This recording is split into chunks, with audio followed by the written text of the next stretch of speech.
Manever I say ma PENDREAM TV. PENDREAM TV there, I see them yopo. Senyo, you've not been to this studio before. Welcome. Yeah, thank you.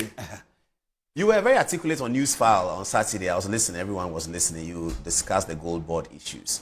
Now, we got interested when we listened to you talk about policy cost and all of that. But let's start from the beginning. IMF is reporting a 214 million loss from GoldBod activities. Yep. You sought to explain that and distinguish it quite clearly in economic policy terms. What is it, a loss or is there no loss?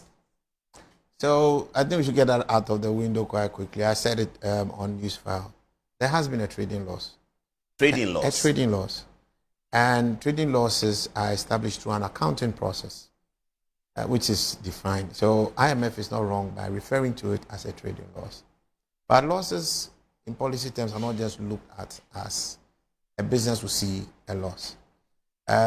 Policy has objectives. It actually has a clear design and also has desired benefits.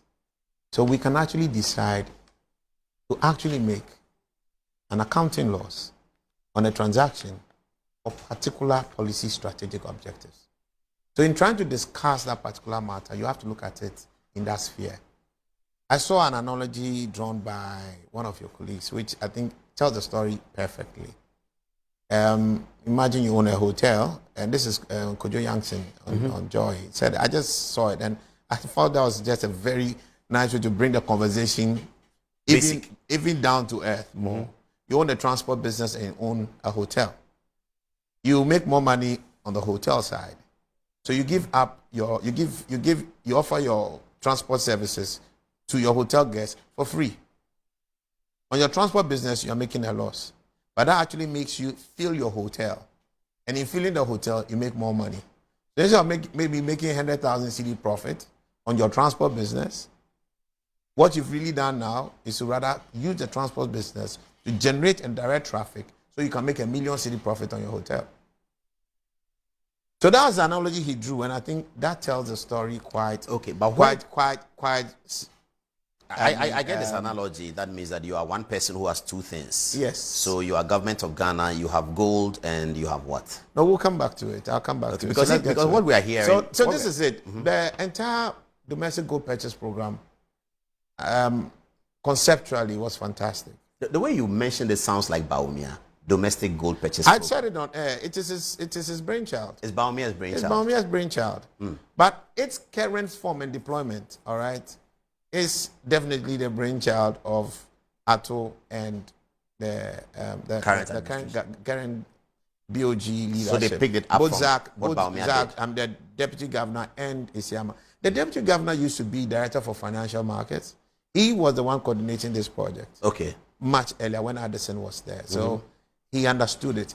The big problem with how it was done earlier was, one, the gold for oil bit, which I don't think was an optimal structure. But the gold for reserve part was a fantastic structure. It was always designed for there to be a negative delta.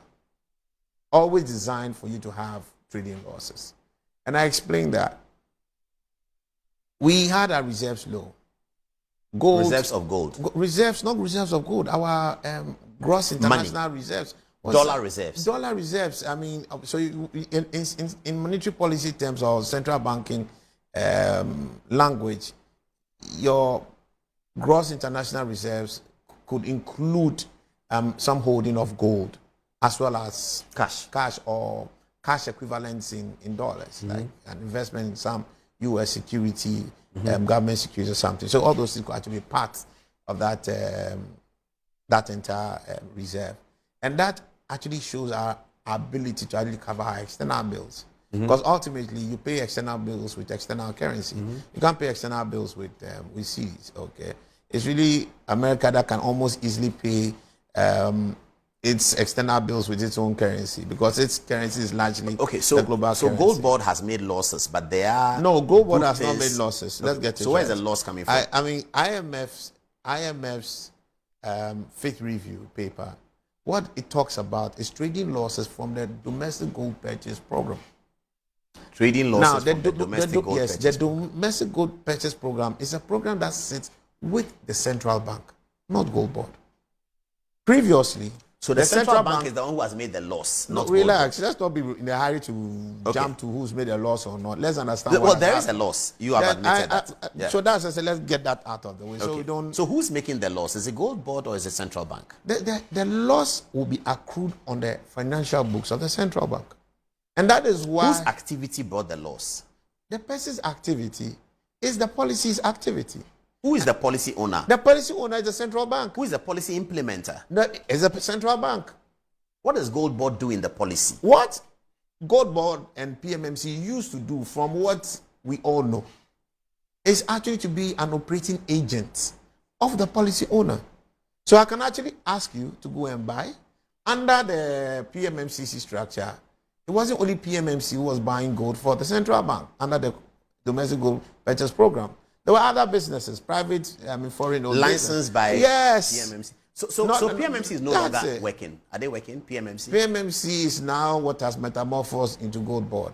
Okay, so and a GoldBod more is structured PMMC. legal framework. Somebody said something that what is happening with the laws is that if the international gold price are 10 cedis, for instance, an ounce, as an example, GoldBod is offering the same 10 cedis to the people that is buying the gold from to be able to establish the policy of a monopoly. And that makes sense. You want people to give you their gold, you have to give them an attractive price. So yes. Now when they buy that, and by the time they get to international with all the margins on it, then they'll be selling lower than the international price. Is that a simple understanding? So let's go back to the whole thing. We produce gold. We have two kinds of gold: large-scale mining and artisanal and small-scale mining. So we call that ASM, and you can say LSM in effect.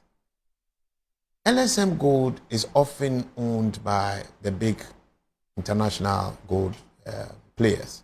So the Newmonts, the LSM is what? Large scale? Large scale mining. Okay. And all that.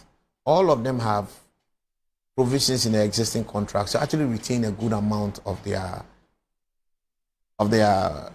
revenue. Largely because they have to recover the capital investments that has been made to really get these mines to be operational. So not everything that is sold really comes back to us to help shore up our reserves or help defend our currency or for us to operate in the market. A portion still comes. But with artisanal small-scale mining, which is a reserve of only locals, all the money comes. All the gold? All the gold value. Is that galamsey? No, that's not galamsey. That's not galamsey. But galamsey can fit in. Are we buying galamsey gold? Officially, we are told not. Do you think we are? I think that the structure from the GoldBod restricts it to not be buying galamsey gold, but it hasn't got the capacity to do what? To be able to determine whether a particular This gold unit is gold. galamsey If or- I show you two pieces of gold right now, galamsey and non-galamsey, will you be able to select which one is? Galamsey hasn't got any name. So you are saying that by default, GoldBod may like- be buying galamsey gold? I wouldn't say but it's buying galamsey gold. Maybe its licensees are supplying it gold it may have procured from other So out of I'll come back to regulation, that. But on the what do you losses, call it, so gold, has yeah. anyone done something wrong for which reason we are seeing the losses? I don't think anybody has done anything wrong. Nobody has done anything wrong. Nothing. Not So at why are all. we getting losses in the trading venture? So just again, that's what I say. Maybe we should just take our time and walk through the process, and I'll share it as I understand it. And also, I've listened to Sami Jimfi. In going through this process, before I wrote my piece, Have you listened to Kojo Ponkrumah? I've listened to Kojo Nkrumah. I think that probably he needs a bit more information and a lot more analysis to support what he thinks has happened. And it's okay. I commend the advocacy that came from the minority and also what came from Bryce Simmons and all. If we didn't do that, we will all not have visibility. I was not following it. But when this happened and I saw the IMF raise the issues, I look at the progress we have made on the policy front. That's what got me to really analyze it. And in doing that, you must be patient. You must ask what you don't know. Don't assume things and rush out. No. As an analyst, that's not how I'm raised. As a businessman, I have to be careful. The only thing I really have on this market is my reputation. So as much as possible, what I seek to do is to make sure I get it right. I don't want to be the smartest guy in the room. So I took my time. I interviewed players. I spoke to Sami Jimfi. I spoke to operators in the chain. I spoke to the Bower Rock guy. I spoke to other people who don't even supply to Bower Rock guy, the Bower Rock man. You know, so I made sure I try hard to understand the entire chain and why the chain is what it is. I spoke to friends in the IMF. I spoke to friends at the central bank, all right, to get a proper understanding so I can effectively communicate the matter. And that's what I just did. And at the end of the day, And this is it. you mark it correct or you mark it wrong. I'll mark it correct, and I will write 240 million loss correct. I will mark it correct and put it there. More room for improvement.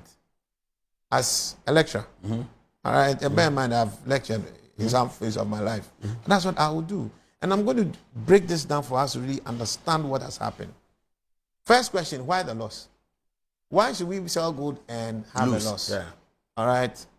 Question: who is selling and who is buying, and why is the person selling and why is the person buying? The central bank is buying through PMMC or other players, or currently now through GoldBod. Why should he sell and make a loss? It's not the first time I'm making a loss. Every part of this program since it started, since 2022 or 2023, every year, every one of them has made a loss. In fact, the loss has been worse on a per ton basis that's been procured through the program than we currently have. So everyone has made a loss. But why are we still doing it? Because it has other benefits which sustain this economy. So MPP made a loss, NDC is making a loss. That's the design of it. Let me put it this way. If you want, like they use a hotel story again, if you are still focused on making money off your hotel, you will keep making the loss on the transportation. Because you are bringing people there free. Exactly. Then when you bring them free, they pay. They pay. They buy Coke. They buy Fanta. Exactly. You make money But back. you have to bring them free. You have to bring them free. So we shouldn't prosecute anybody around gold, No. losses, MIF, all of that is Not fine. necessarily. It depends on what structure was put in place and how it was done. The MIF story, we are practically told money has been given to somebody, the money hasn't come back. It's the same with the gold No, bust. it's not. That person is not an agent of the state. Didn't Bower Rock MIF get money yes. from government of Ghana through Bank of Ghana? From what we are told, he's extended money and he brings back the gold that is extended But at the he's price giving money by that the- is he's told. giving He taxpayers doesn't money. bring less money, he doesn't bring less gold. No, he's giving money. He's not giving gold. No, he's giving money To go and bring gold. to go and bring to facilitate the funding of a supply chain and bring the gold for that value of money that he's been received. And he's done been that. given. And he's done that. There's no problem there. People raise issues about the choice of Bower Rock that his business was not that busy until recently. Does it matter? Should it matter to him? I think it's a matter worth looking at. You're a But, businessman, so you- absolutely. I mean, where did they come from? There are questions to be asked. They were legitimate. That's why I don't have a problem with any of the advocacy. But I have every problem with the advocacy not wanting to listen to the stories and the answers that have been legitimately presented. Samuel Jeffy was on Newsfire. He presented the evidence about Bower Rock. I have interviewed Bower Rock. I got access to Bower Rock because I was directed to him to understand the galamsey problem, which you and I know. I'm also part of those, together with you and everyone. We are all trying to fight it. And I'm a policy man as well. So I like to understand, and so that when I make policy preferences, I actually make them in a more informed manner. So I spend time with him. That's how I know Bower Rock. I know Bower Rock. So Bower Rock didn't get any advantages because he knew people in NDC? I don't know how he got there, but I can tell you exactly about his track record in there. The simple thing we know about how he got there is that the guy applied and he's the only one who met the requirements. Only Guy. Only guy. Okay. So Sami That's Jeffy what Sami Jeffy told us. must come up for commendation rather than Well, criticism. let's talk a bit about the Bower Rock guy. Okay, let's stay on that. This Bower Rock guy has mines all over the place, including Liberia. He's been trading in this business since 2016. All right? He's been trading during the old domestic gold purchase program. But not much trading. He was. According to the report, his VAT payments have shot up from 60,000 to 800,000. Very well so. If you have become almost the sole aggregator, what will you expect? A significant jump. You know, if first you were just part of a pie, everybody was taking bits, but you've been in the business for a long time. Yeah. And suddenly, nobody decided to vote capital to take that risk, and he did, and he now becomes the only guy. What do you expect? His numbers will go so up. you said that more. In fact, just imagine new standards are set for media houses, and every one of the others fail to meet the standard. All right, and Metro does. What will happen to adverts? They'll come to Metro TV. Exactly. Okay, so And I'm happy to actually see another guy who looks like me being at the forefront of it. Not another Lebanese or some Indian man or a Chinese man be at the forefront of this. I'm very happy about that. I can associate with that. So you say that more room for improvement. What should be added? Should they take on the minorities' concerns or commerce concerns and put something in there? Look, some legitimate arguments have been made about the volume and the parties on the export side. But bear in mind, the government has done so well in this program relative to that part by reducing the cost. We are told again by Samidian Fee from Newsfile that the cost was about 2.25 or 2.2% discount for exporters under the Addison regime. All right, much earlier, I think maybe towards the end, I'm told it's reduced to maybe 1.5 or so. They brought it down to 1.1 in their term. So I mean, they've reduced the cost to the program. So it's something we should commend. So as we go ahead, the losses will vanish. Losses will not vanish if you don't change the fundamental structure of this. Who has to change the fundamental structure? That's why maybe we should spend some time communicating how the structure and how the loss is made. So there's clarity in this matter. How is the loss made? Very well. There's a buy and sell. We produce ASM gold. That's why I brought you to the idea that ASM gold fully comes here. So we get a full value. What's ASM gold? Artisanal, small scale mining. All right. So the local production of gold, that's ASM gold. It's only left for locals. You can't get a license for it. So one to me is input, gold is back. Akunta, everybody's, Akunta, there's an illegal entity. I mean, relative to its operations that we have flagged. We have to wait for the courts to say that. No, we raised that issue. Yeah, but we have to wait for the courts to agree. I agree with you, absolutely, to validate that or otherwise. All right, but those operations, queuing from what Abu Jinapo indicated, that they didn't have the permit to actually operate what they were doing. That's why we refer to it that as a coalition against galamsey, not just me, my very person. I have no problem with anybody in this town like that. The key thing here is everybody's gold flows into it. What used to happen is that everybody goes and figures who he sells it to. Many people have different export licenses. People also smuggle the gold. You can put gold in your pocket and walk across the border. You can skip what used to be a 3% withholding tax or a 1.5% withholding tax and be gone. But when you do that, you end up, for miners, they don't care who is buying the gold. These artisanal miners, they struggle to make a kilo of gold. Whoever is offering them the best money is what they are looking at. There's no information asymmetry because they have full visibility on the gold, what gold market price, all right? So they can tell you what the value of gold is. They can give you a discount at it. They also know what the retail exchange market is. The retail exchange market, they will expect to collect their dollar, less the little discount they would have given you, maybe 1 or 2%, but they want to buy it at collect CDs at the retail market price. So let's take the markets today. You currently have it at 12. If we cross the street right now, we'll get at 11.8 or 12. What is the central bank saying? 10.5. 10.5 and 12. Between the two, is maybe about 11 or 12%, what do you call it, differential. It's a lot. Why should I take 11% or 10% less cash? When if I sell to this Indian or Chinese man who give me at 12, and then I would still get my dollar, maybe my gold, maybe I'll give him a discount of like 1 or 2. It's better than even going to give to the central bank at full market price and at BOG rate. Now, BOG won't get the gold under that particular structure. So gold... It goes through the system. It goes through the system. But now what's happening? And it doesn't get accounted for. Yes. What has happened in these recent times, through the GoldBod structure, an improvement of the domestic gold purchase program as was originally designed, is for us now create legal mandate to be the sole aggregator of it. Who is and the sole aggregator? exporter. GoldBod. GoldBod is the sole aggregator for the central bank. Okay. So central bank collects all its gold from GoldBod. And GoldBod collects it from ASM the gold aggregators. From the aggregator. ASM gold, the artisanal mining gold. Yes. GoldBod collects it from the aggregators. Yes. The Bower Rock collects the gold from the gold miners. Yes, gold miners, the gold artisanal traders, miners. gold traders, gold miners. There are a number of people in there. Bower takes there's from all miners, of them. there's a tier 1 buyer, there's a tier 2 buyer, then there's the self-financing aggregators, and then there's the Bower Rock aggregator. Okay, so Bower takes from them to aggregator. GoldBod to Bank of Ghana. Yes. So where's the loss? It's the pricing. GoldBod, to be able to compete and cut out the smuggle gang. All it has done is to now say, I'll buy at world market price. GoldBod is buying at world market price from Bawa. From Bawa. From Bawa, but not just Bawa, be careful. The whole chain has full visibility about how much gold is supposed to be sold. It's on the website. It changes within the day. As what gold world market prices change, they also adjust their prices on the GoldBod website. So Bawa does not decide how much he will even pay the next miner. Everybody knows how much they are supposed to get in the chain. So if it is 100 and the exchange rate today is supposed to, for example, be 10, that is.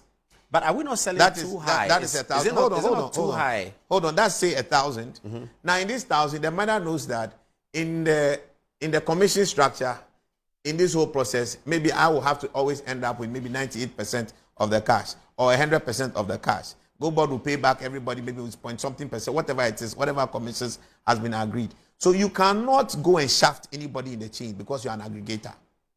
So transparency. It's just transparency. At that level. Absolutely. But is that not what is costing the government? No, that transparency did not exist before. And it's something we should commend Sami James Yeah, for. but the transparency now the next thing, the transparency doesn't extend to telling us whether this gold is wholesome gold or this is not wholesome gold. You can't We tell. don't know that. Because should we not institute a system that helps us that's to do that? that's towards why ending galamsey? That's why Sami James says they want to do a track and trace system. I have seen that. I run a technology business. I think it's possible. All right, so it's possible. We're all going to give a shot at it. It's going to be expensive. Well, everybody It has may to come add to the cost. It will add to the cost. But again, you always have to look at this is the cost of this policy. What is the benefit of it? I'm going to come to that. Okay, so after all these things, so the cost is that we are buying the gold because we want to establish this. And remember, policy. you're not even buying. We are buying it refined at gold. Though. The gold prices you see on the buying raw market gold. is actually refined. No, it's refined gold. What you see on the LBM. So we are buying raw gold at refined gold prices. That's what it means. Yes, but that's serious. We are buying Dory gold at refined gold, and let me explain. But that's serious. I will explain to you why. If you don't have that price premium, the people move to the next door. Which is where? Which is. But don't we have police? The smuggle gang. Yeah, but the police. You can only do so much. The most effective way in economics to deal with smuggling is not just law enforcement. Law enforcement sends signals. It helps clear a path. It's really price. When there's no incentive, people do not move much. What GoldBod did was world market price at BOG rates. But that means we're admitting that we can't hold the security. Hold on. World market price at BOG rate. So I use the example in my piece. Let's assume the world market price today is 100. Exchange rate by Bank of Ghana is 10. Their CD price will now be 1,000. Yes. Let's do the other one and let's work it together. All right. So I just don't get it wrong. So here. gold market price is 100. Yeah. So now let's assume the smuggler comes and says I buy at 98.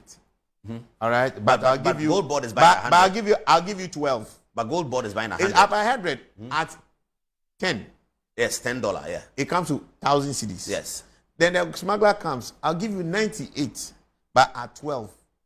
That's 1,176. Which one do you think they will take? They'll take the smugglers more. Exactly. So why? So the next how thing, have we eliminated that? Hold now? on. Explain how have we So eliminated what they've done is to now introduce something they call a bonus. So now you have 176. I may not give you 176. Maybe I'll give you 150 in addition. When I give you 150 in addition, what will happen? You have maybe 26 more. You weigh and see if I'm caught for 26. Is it worth being caught? Forget it. GoldBod, take yes, take because the you are stuff. safe. Peace. You are safe. You have peace. But with 176, it's quite tempting for you to rather still stick with the smuggler. You get it. So now, when they do that, they get the Dory gold. So if the world price of gold increase, we will be making more losses. When the world increase from 100 to again, it depends on the time lag, because it is not. I think in the structure there is what we call in financial terms or trading terms a basis risk. The basis upon which you buy may differ on the basis upon which you sell. So the exporter will come with a particular dated price.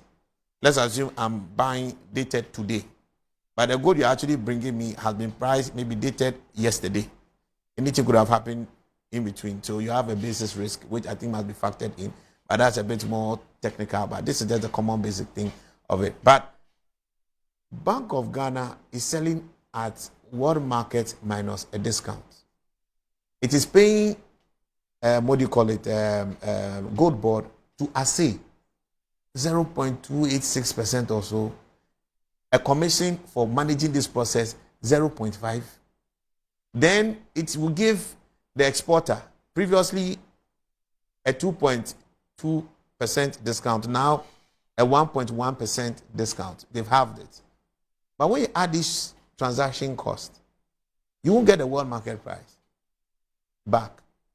You're actually making a loss. Mm-hmm. So that's the loss. Yeah, so that's the loss. The other loss you have here is this. If, remember, the smugglers don't go to GoldBod for assaying. Mm-hmm. So they don't pay the 0.286%. They do the assaying themselves. And to be honest with you, a chunk of these smugglers are people who operate out of Ghana. Mm-hmm. These are FX, black market FX. So they carry it away and go and do that assaying there. These are major retail trading, imports people. So they go and do that assaying there. They do it themselves here to fix the price for you. Then when they go and do their own fire assay, which gives you the optimal. So have we removed foreigners from the base of the gold trading at the ASM level? At the ASM level, and the mining, we have significantly moved them from what we see, because we don't have any, I mean, the Chinese are rounding up right now. That's what it means, you know. A lot of them are getting out of the business. The last time Sammy Jeffrey was crying that we need to get a lot more local capital to support it, because once these foreigners are leaving the industry, there'll be a gap.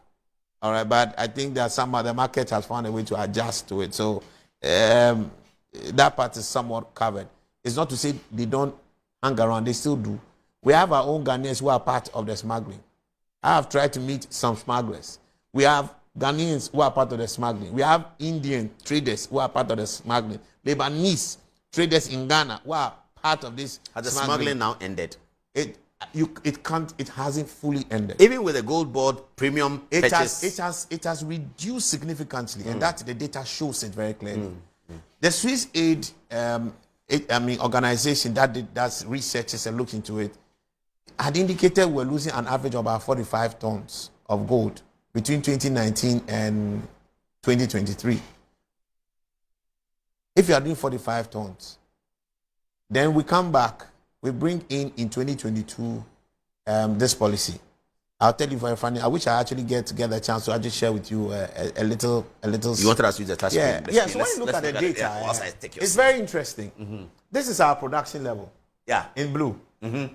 Each year from 2018 all the way to 2025. Yeah. And this is the world market price. Mm-hmm. You see, prices have been increased, but production was dropping. Oh. All the way to 2021. Okay. Look at the level at which it went. From 75.7 metric tons in 2018. But that means the fight against galamsey was working? Or how do you... What do you attribute to that? This was the year that we had the ban on 2018. Yeah. That's when it went the highest. That's when it even went the highest. All right. So what do you attribute to the downward slide of the production? We have to look at alternate data. Mm-hmm. Alternate data coming from Swiss and also the country, the United Nations country, that captures data of our trade between countries. Mm-hmm. And you realize that a country like UAE reports maybe about an average 45 metric tons, at least according to the Swiss Aid people who did a more thorough analysis. What I had done for some of the years showed about 30% differential. But they put it at 45. Okay, so why the downward slide? Wait. See, this was what 2024. Mm-hmm. Add 45 to it, you come to 108, almost the level that we have today. In 25. In 2025. Now, in 2025, we are told that no new mines were opened. Concessions were granted, isn't it? Yes. So if you didn't add anything, how did you actually get up here? Mm-hmm. You can't just ramp up capacity, because ASM has two key options as far as mine is concerned. One is alluvial, the other is hard rock. Hard rock runs for years, so you practically will just be running and operating almost every time, as you often do, if you want to rack it up because you have seen higher profits. The truth is, profits have been higher than their cost of operation significantly since 2022. The margin has been incredible. So what's the point? The point is, it is smuggling that has largely accounted for all this delta. What GoldBod has just done is, and together with the domestic gold purchase program, is to centralize the demand, add a little law enforcement, put market incentives, so the smuggling volume that would have gone through the smuggle route now comes to the official route. Now, the advantage of having something come through the official route is this. The foreign exchange becomes available to the central bank and to this country to help protect our local currency and facilitate our international trade. When you run it through the smugglers, a different action happens. A part of it goes to illicit financial flows, so that money will not necessarily come. People will take a decision whether this 10 billion, that 10.8 billion that we got this year, maybe half of it would have been kept somewhere in a different economy. All right, people who trade here, selling things in CDs, take our money, CDs, buy the gold, lock out the dollar out there, out of our trade, and we don't get the benefit of that dollar to help protect our currency. Why is the Bank of Ghana still pumping so much money to protect the because city, in addition to all that? So where is that money from? The Bank of Ghana's The money. Bank of Ghana's money is significantly coming from our trade inflows.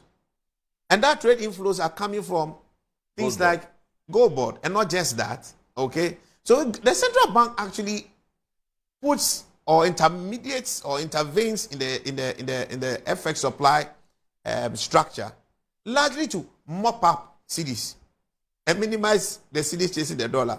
Imagine when they put 1 billion, what would the central bank get? Please take your seat. Let's talk about what should be done over the next 2 years to bring, so that we don't come another December, another January and say, accounting for the year losses. What should be done? There's no problem with the loss. Again, it's a policy expense. When will it end? Because the alternative to not spending that money is to actually allow smuggling to thrive. Has somebody caused financial loss to the state in these losses? Nobody has.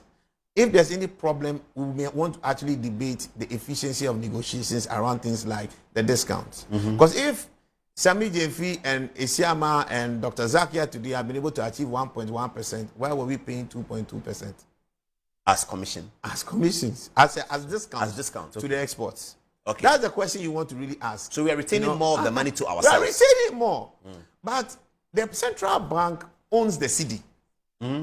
So if it gives CD, it doesn't care. What it doesn't own is the dollar. Yeah. So if I decide to lose a part of the CD, it's about which book it should sit and who is benefiting. And now this is where it is. They have used this mechanism to, one, build our reserves. When you build your reserves effectively, you're able to now manage your currency efficiently. They've used these same flows, all right, significantly, plus the supporting other flows from our trades, to also now defend it by intervening in the FX demand part of our economy.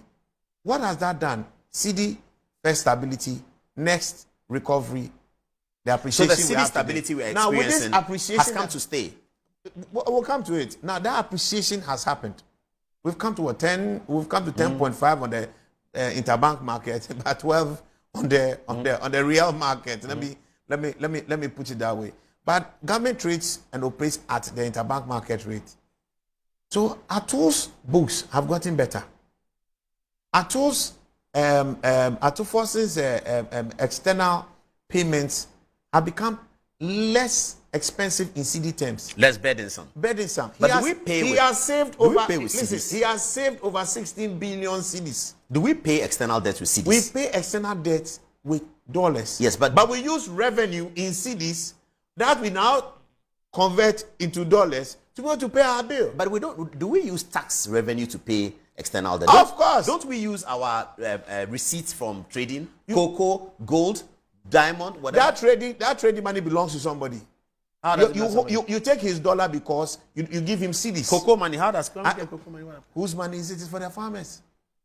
The cocoa board takes it, he gives it out. Yeah, when we sell cocoa No, and you get sell cocoa. millions of dollars. You sell cocoa. When you any exporter is the owner of the receipt officially. Yes, cocoa board sells the cocoa. But that ownership is not in reality.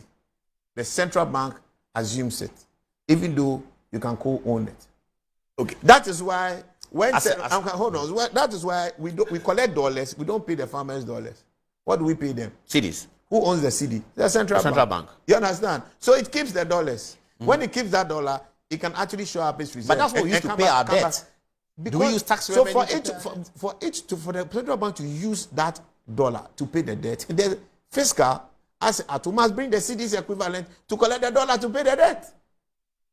Okay. Do you understand? I'm sure we'll be Because talking about this. hold on. By March, as a policy Please, analyst, it's not a long thing. This matter must be resolved now. No, now.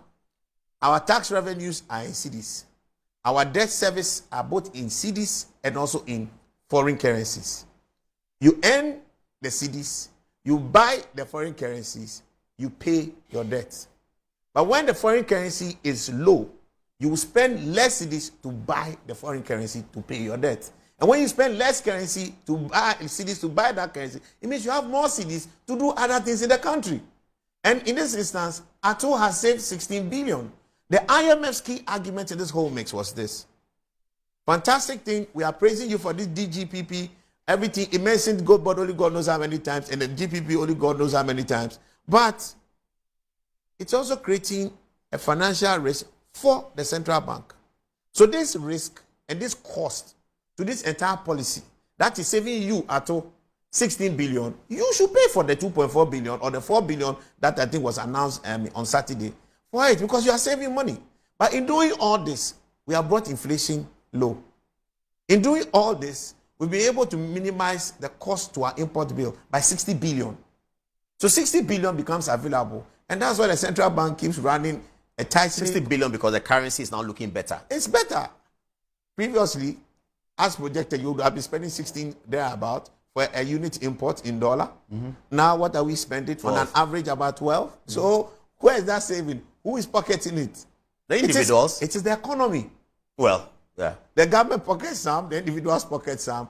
You're able to buy more things. You're able to get more productive. If you need an equipment and you would have done one, now you can buy two. But has that stimulated the economy sufficiently? It has it? Rent is going up.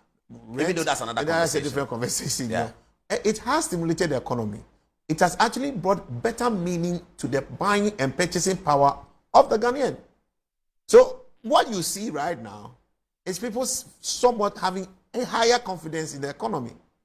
And that confidence is also captured. Having higher confidence in the economy? Absolutely. Over 10, Sami Jefi, how much would you give him as well? I think he has to give us our track and trace, and I think he has to come and put a bit of the savings he announced the last time into the fight against galamsey. How much are you giving him over 10? Over 10, I will give him a good 8. Ato Forson over 10. Ato Forson, I will also give him an 8. Governor of the Central Bank over 10. I would also give him an 8. I will not ask President Mahama. Thank you very much, Senyo. I'm not PENDREAM TV. Now, so far so good. Say open online portal e Ghana. Nipa share, nipa follow, nipa comment here. To my best of knowledge, without any biases, PENDREAM TV.